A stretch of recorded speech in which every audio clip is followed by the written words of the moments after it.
where government bought a public land.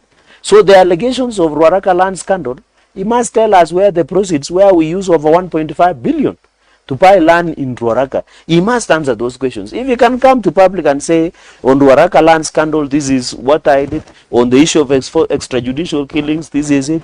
On the issue of enforced disappearance, this is it. On the issue of discrimination through vetting. You remember most Kenyans from northern Kenya were being harassed when he was the Minister of Interior. So those are small. We are not saying no one should run for president. We are saying let everybody run for president, but they must be held accountable. And that is why, as we talk, President William Ruto does not have competitors. What he has are participants in this president's contest in 2027. Okay, Senator, how do you reconcile your role as a national leader with these local critics, with other leaders? I don't have a problem. The only problem, and it is my nature, ukikuja line yangu ndio, that is where the hell break loose. Or the loose break hell, because what happens is very simple. If you do your role, MCA role is known, governor's role is known, senators, the people see me fighting, is I'm doing my job at the oversight. Because whenever I work to a project in Indian question, that is what people interpret as conflict. It's not conflict. It is my oversight as the senator. I see anybody else, even you, if you are the senator, you are supposed to do oversight. It doesn't mean that Cherargei cannot do oversight. It is a constitutional duty. It is not about mapenzi, or I see people saying, oh, mukubaliane na governor, mufanye kazi na governor. How can you, there is no problem in working with the governor, but can you work by doing your job? Me, I bring the money, I oversight you. You implement the projects, that is kufanyia kazi raia. Okay, it is not about mapenzi. Nimona Senator, you understand a lot about Trans Nzoia County. Yes. We have also seen you have been a vocal critic of Governor Sang. Yes. About mismanagement of funds. Can Yes. you tell us? In fact, last year, the members of County Assembly of Nandi were little let down, son. We in ad hoc report, because the MCAs of Nandi County did a perfect job. They did an ad hoc report on 6 billion. They tabled a report that showed that projects worth 6 billion for the last 7 years under Sang maladministration could not be accounted for. The report was supposed to be tabled. It was supposed to be debated and be voted. And that one should have triggered the impeachment of Sang out of office, including some of the senior county government officials. Unfortunately, the allegations we have is a number of MCAs were intimidated, blackmailed, and compromised. And that is, as the area senator of Nandi, and I want to explain because most of the people of Nandi are watching this. Under the constitution, the only people who can trigger an impeachment or a removal of a governor are members of county assembly. As they initiate. Then in the Senate, we confirm the charges of impeachment. The Senate is a trial chamber, like the way when we were removing the deputy president. The Senate comes in as a trial chamber. The confirmation of charges of removal starts from the MCAs at the county assembly. From all the county assemblies. So MCAs were Nandi, a number of them let us down by giving up, and yet I was waiting. I even used to tell my people, nimefika hapa Naivasha, because I was waiting, because the underperformance, corruption, poor governance that have been perpetuated by Governor Sang, he should have been impeached long time ago. For example, let me give you an example. You remember the payroll scandal? Yes. Where coast workers were found, close relative of him were found, a number of ghost workers, radio callers were found. It was in the public domain. Up to today, he himself as a governor has never held anybody responsible. Number one. But they were suspended. Most of the workers. But they are back. Were suspended. And in fact, the intelligence I have, watu wengine wamerudishwa chini ya maji. It is known in Nandi. Number one. Number two, the EACC, and I want to call out the EACC. They came with abracadabra, took the computers. It is now 6 months down the line. EACC has done nothing about that issue of employment or a payroll scandal in Nandi. And it was a fraud. The law is very clear. When you commit a fraud, you are supposed to be prosecuted. They are being paid under the patronage, and because, by the way, many people will ask, why the governor? Under the constitution, unlike the president, the governor has what we call executive powers, unlike the president. So the buck stops with the governor, because the information I have is a number of his close associates have been returned to the payroll. They have been reassigned many duties. The genuine employees were never returned. The actual investigations are ongoing, and that is why I want to tell the EACC, without fear of contradiction, they should stop playing politics. Because we saw them going to try and arrest Kimani Wamatangi. They arrested him with 12 million. Yes. The abracadabra, they took him to EACC Integrity Center. They leave him with a bond of 30,000 shillings. So they are playing politics. When they came to Nandi, they came with media, they took computers. Up to now, not even a single person has been taken to court. And that is what now, that is why you had members of National Assembly, the likes of Junaid Mohammed and the rest, saying, why would we give counties money and there is corruption? It's because there is a weakling.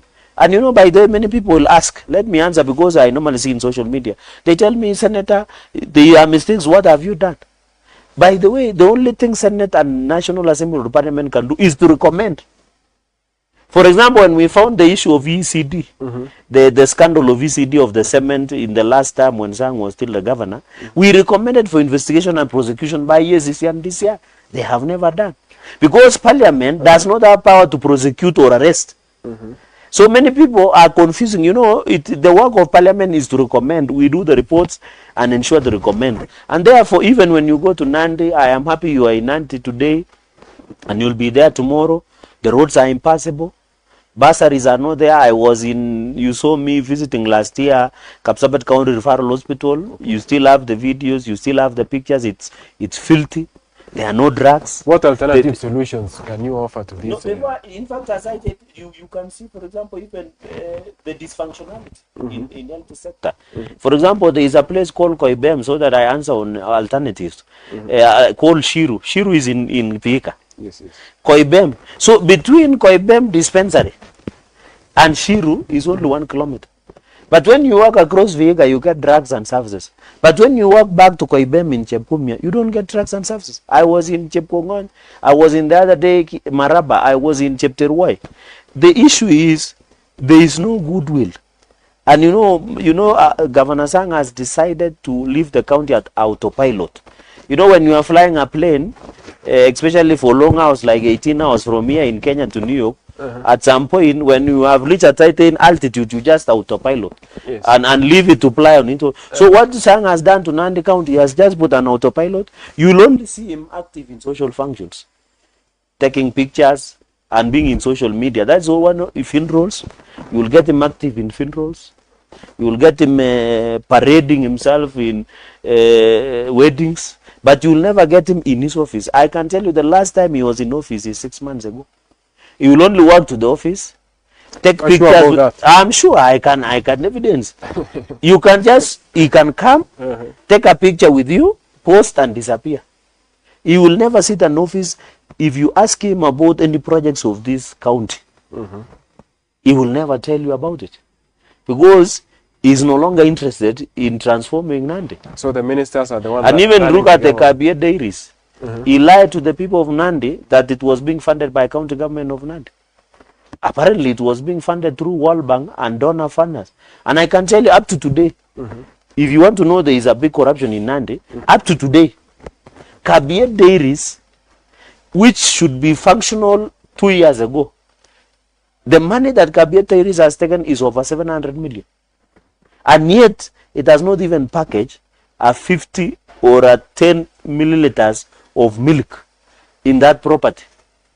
Yet you know very well, to develop a factory, you should not consume more than 300 million. So what Kabiet Dairies has taken 4 factories in one. Most of these projects that are, even when you go to Chepterwai Hospital, that project has told. When you go to mother and baby unit, that the project was supposed to consume around 400 million. Now it is approaching 600 million. The variation was done without following the law. You go to mother and baby unit in Kapsabet town. You go to Kapsengere dispensary, it has told. You go to even the hospital. God forbid if Sang gets sick. His hospital just opposite Kobuja has told. That hospital should have been completed like 1 to 2 years ago. The money has consumed close to more than 50 million. There is nothing to show for it. But when you look at as I conclude, when you look at financial year of 2023-2024, he has done car hire of 42 million.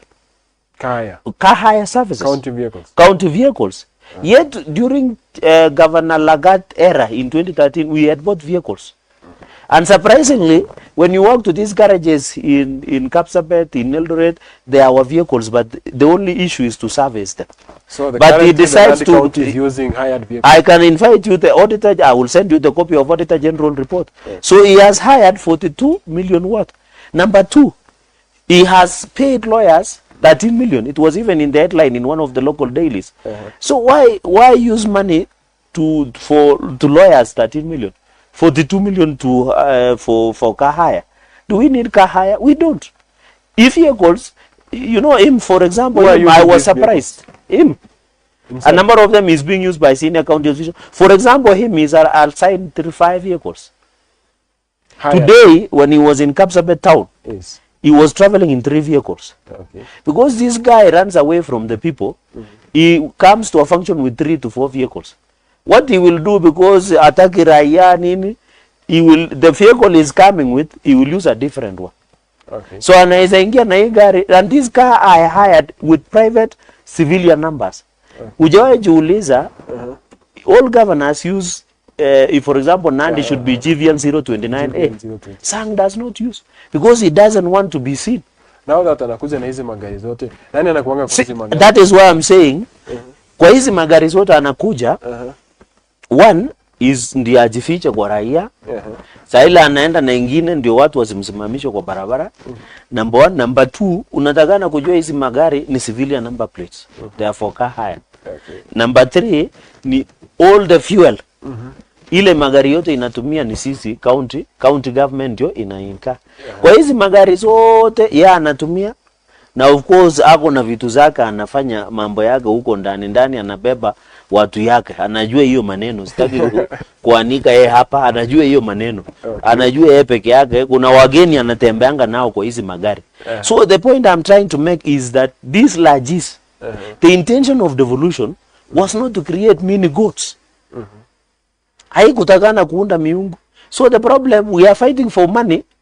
That is why members of National Assembly wanauliza mbona tuchukue pesa county, kesho tukienda kusaile tunatetea pesa huko Nairobi. My colleagues will ask me, why would you give you money governor kwenda kukomboa magari for 42 million in one financial year? Because mismanagement and objectives. The way forward is 2 years imebaki. The way forward is 1, EACC wafanye kazi yao. As a Senate, we have tried our best. On many occasions, we have seen Sang appearing before the Senate. We have made recommendations for prosecution. We have made recommendations removal. Personally, I have had a chit-chat with a number of Nandi County MCAs that they should put their foot down and assist us in holding this. But it looks like they are being intimidated, they are being blackmailed, and they are being compromised. The final point is, what are the alternative solutions? Is also apart from EACC doing their job, is the control of budget. Because what is happening in these countries is voiding of payment. Where you get, and I have seen Nandi voided payments almost 800 million. You know what happens in voiding of payments? Whenever they do to control our budget, they go and get the money to pay Collins. But they end up paying Cherargei. That is what we call voiding of payments. And that is what we are telling control of budget before he approves county requisitions. They must investigate where this money is being paid, which service, and the purpose and the intention. So control of budget must assist us. Number 3 is the Office of the Auditor General, which is mandated under Article 229 of the Constitution 2010. They must be vigilant whenever they are coming to do audit. And we have had, because I have been a Vice Chair of County Public Accounts up to the other day. We said, and we told auditor, and I'm happy Nancy Gatungu has been very engaged if they have liaison officers in parliament. We told them, we don't want you to audit only financial statements. We don't want you to audit lawfulness and effectiveness. We want you to audit status of the projects. Because the problem we had with the OAG is that they bring literature of lawfulness and effectiveness, and also financial statements that they table, but they don't tell us what is the status of projects, for example, in Uasin Gishu. So, for example, every financial year, as I conclude, is in every budget that MCS of Nandi pass of 8 billion, which there is equitable shareable revenue, there is conditional grants, there are loans from World Bank, and then there is own source revenue. And Nandi tuko na shida sana, unajua tuko na eka mingi ya chai hapo Kiborgok, a lot of acres, but you hear them declaring 17 million. Tuko na Kaimosi FTC, wanauza miti yetu, wanauza maziwa, wanauza ndama, but they never declare. Okay, so when, for example, 10 billion ikiletwa Nandi County Assembly, they budget for projects.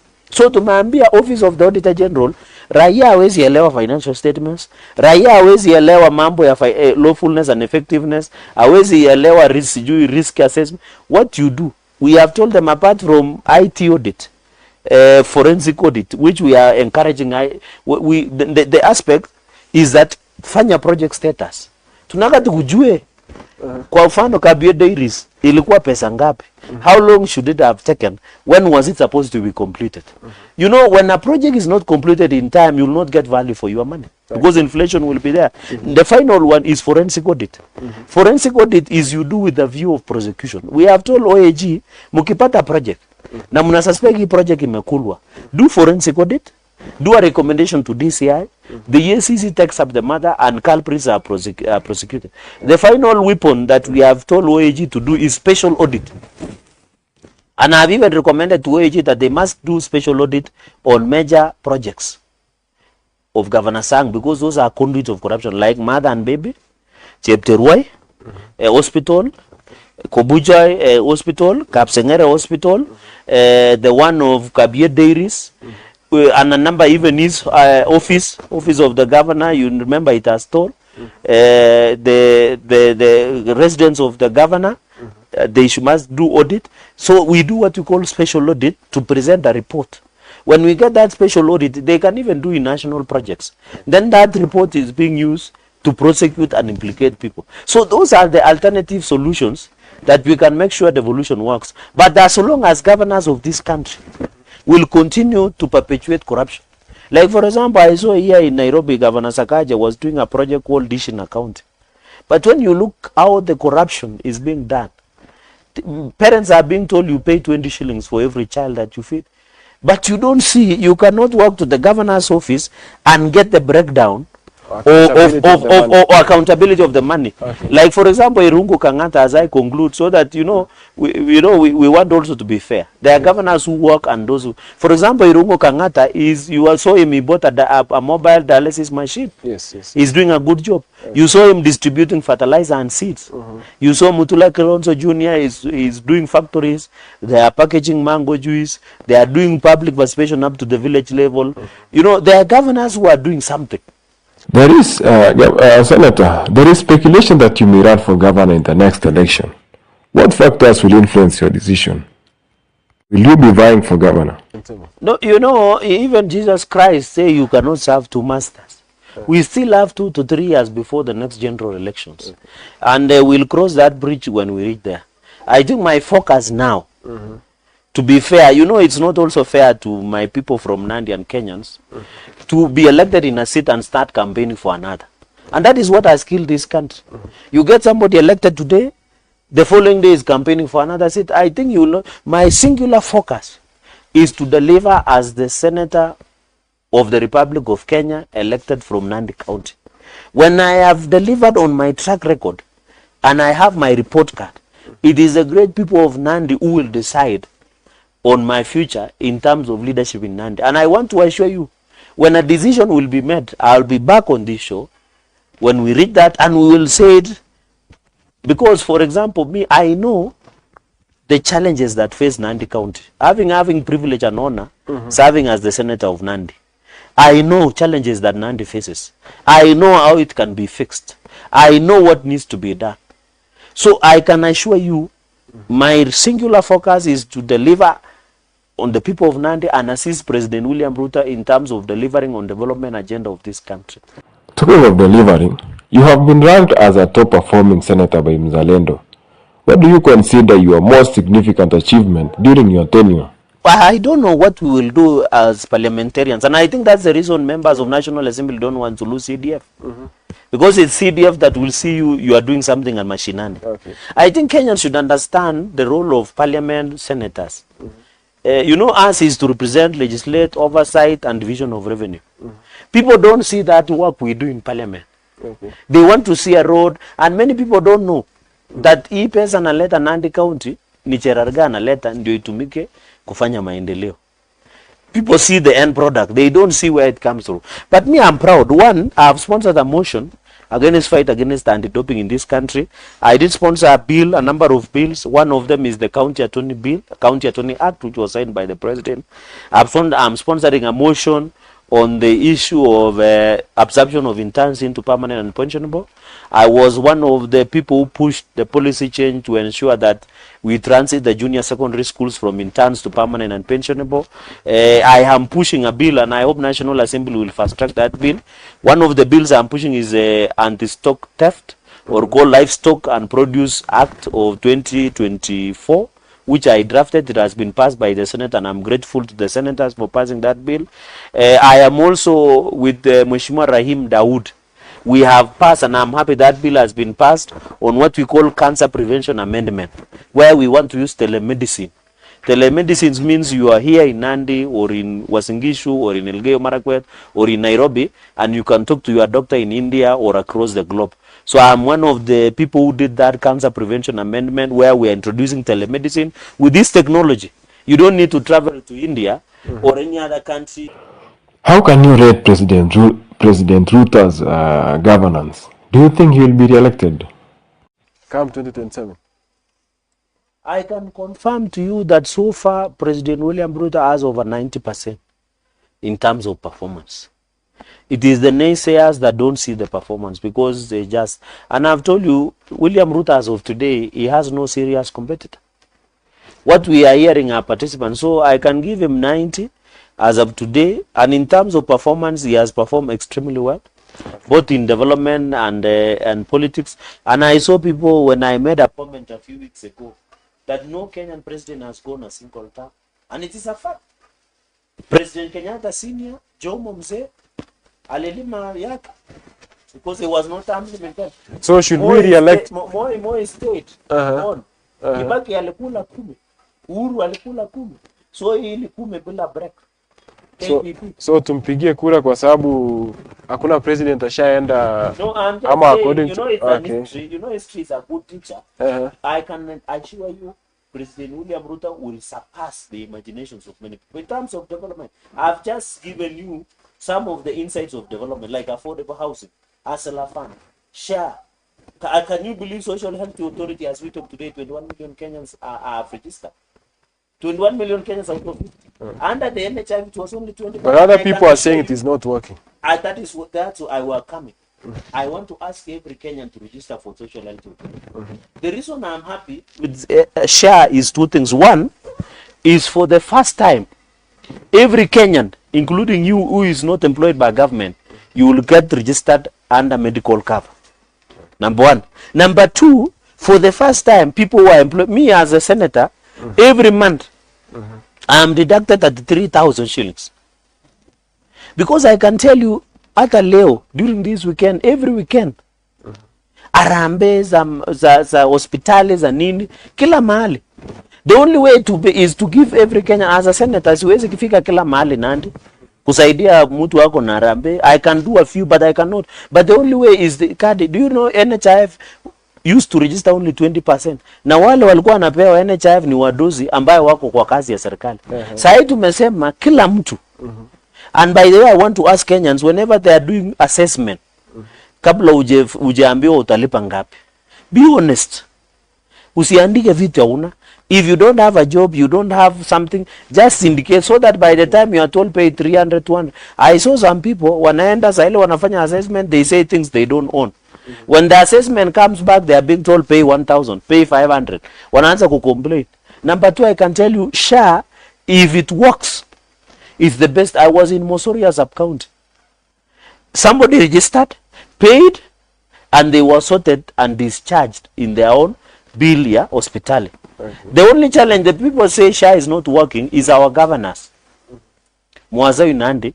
The problem is SHA will only work within the public hospital. Okay. And that public hospital is when you go, and I want to challenge governors. The reason wananchi wanasema SHA haifanyi is because most of our hospitals don't have drugs. If the SHA is working, you can only get the drugs from that health facility. So what the reason Kenyans are complaining partly is because our governors, but the solution is to fix them. Yeah. And that is why most of these people, by the way, you ask them, SHA iko na shida gani, they cannot explain. And the people who are crying the loudest ni watu ambao wako na private insurance cover. Ni akina Eugene Wamalwa, ni akina Kalonzo, people who have their own private insurance cover. If you ask them, even if they have registered with SHA, they have never. But they are telling Kenyans it's not working. But I want to challenge you with this program, with your media. Just work in our hospitals. I want you the next time I appear on this show, bring me feedback, bring me videos that will tell us the truth on the ground. Because mambo kwa ground is different. We'll make sure we record a few videos. Yes. I am Colin Sambai, and this has been the Arena Show. Asante sana, Senator, for coming for this debate. Let us meet again next Tuesday, same time, same place. See you.